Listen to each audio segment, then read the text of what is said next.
Hello बच्चों, let's read this question. The question says A 100 volt AC source of angular frequency 500 radian per second is connected to a LCR circuit with L is equal to 0.8 Henry, C is equal to 5 microfarad, R is equal to 10 ohm, all connected in series. The potential difference across the resistance is option first 100 by root 2 volt, option second 100 volt, option third 50 volt, option fourth 50 root 3 volt. तो इस question के अंदर हमसे क्या बोला गया है कि एक 100 वोल्ट का एसी सोर्स है जिसकी एंगुलर फ्रीक्वेंसी हमें दे रखी है 500 रेडियन पर सेकेंड. इसको कनेक्ट किया गया है एक एलसीआर सर्किट से. तो हमें जो रेजिस्टेंस है उसके across potential difference find out करना है. एल, सी एंड आर की वैल्यूज हमें गिवन है. बात करते हैं की कंसेप्ट की यदि बात की जाए तो की कंसेप्ट के अंदर हम लोग डिस्कस कर लेते हैं कि एलसीआर सर्किट के अंदर जो हमारे पास कंपोनेंट्स हैं वो किस प्रकार से कनेक्टेड रहते हैं. तो फर्स्ट हमारा क्या हो जाएगा, हम देख लेते हैं एलसीआर सर्किट को.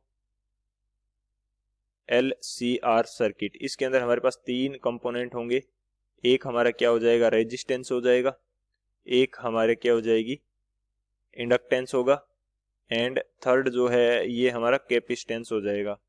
इन तीनों को सीरीज के अंदर कंबाइन किया जाता है एंड फिर एक एसी सोर्स के साथ इनको कनेक्ट कर दिया जाता है कुछ इस तरह से.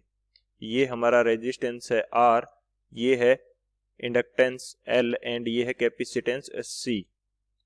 और ये हमारा क्या है, एसी सोर्स है जिसकी हमें वोल्टेज क्या दी गई है, ये हमें क्वेश्चन के अंदर दे रखी है 100 वोल्ट एंड ओमेगा इसका क्या दिया है 500 रेडियन पर सेकेंड.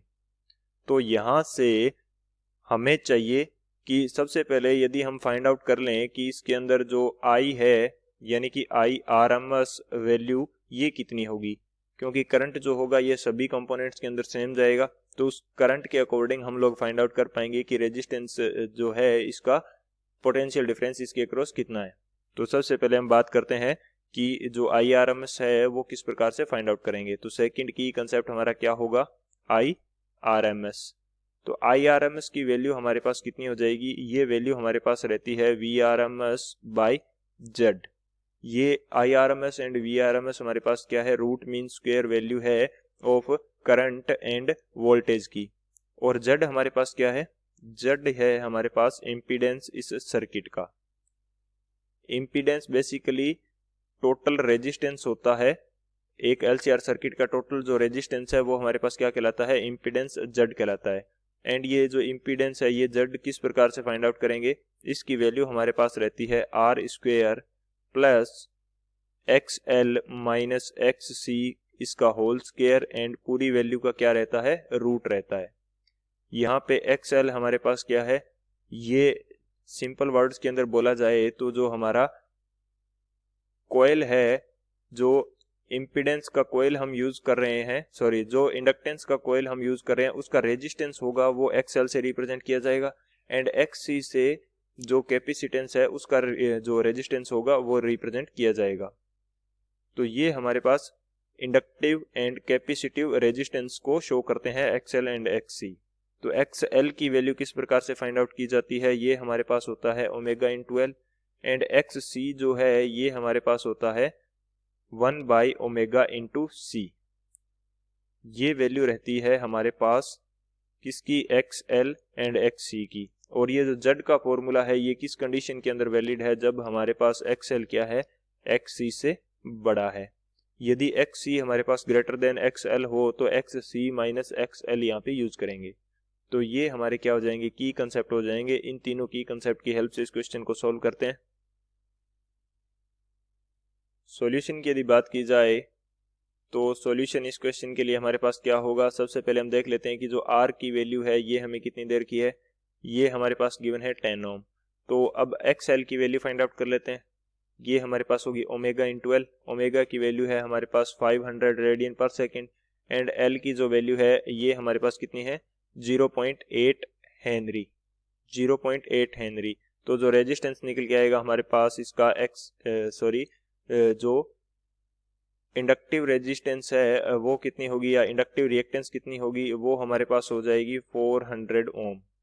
इसी तरह से एक्स सी की यदि बात करें तो ये हमारे पास होगा 1/ω/c एंड ओमेगा की वैल्यू है हमारे पास 500 एंड जो सी है इसकी वैल्यू है हमारे पास 5 माइक्रोफेरेड।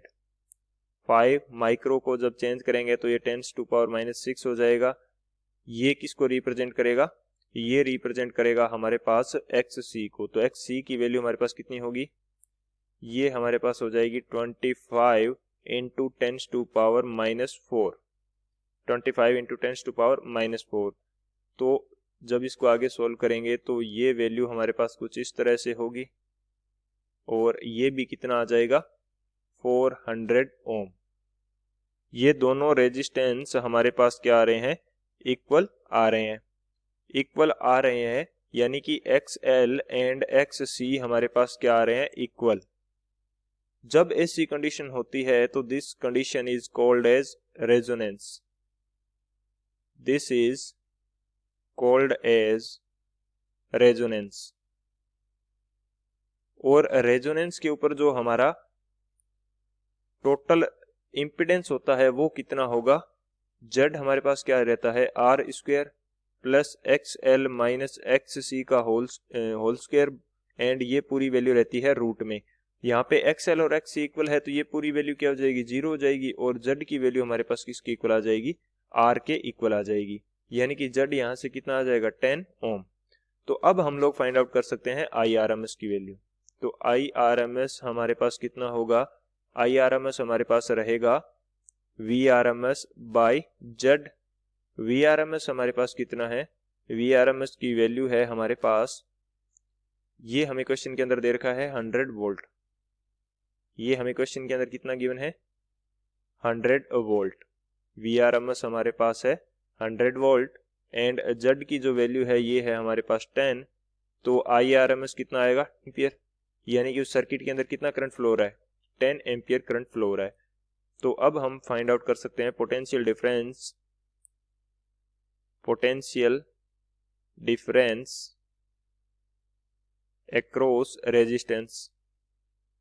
across रेजिस्टेंस के अक्रॉस पोटेंशियल डिफरेंस कितना होगा? बोल देता हूं VR एंड इसकी वैल्यू हमारे पास क्या हो जाएगी? ये हमारे पास हो जाएगा IRMS इंटू R। तो IRMS की वैल्यू हमारे पास आ रही है 10 एम्पियर एंड रेजिस्टेंस हमारे पास है 10 ओम। तो 100 वोल्ट क्या हो जाएगा? इसके अक्रॉस पोटेंशियल डिफरेंस हो जाएगा। यानी कि टोटल का टोटल जो पोटेंशियल डिफरेंस है वो किसके अक्रॉस रहेगा? रेजिस्टेंस के अक्रॉस रहेगा रेजोनेंस की कंडीशन में। तो कौन सा ऑप्शन यहाँ से करेक्ट हो जाएगा? हमारे पास जो ऑप्शन बी है 100 वोल्ट वो हमारा करेक्ट हो जाएगा। So option B is the final answer. I hope you understood it well. Best of luck. Thank you.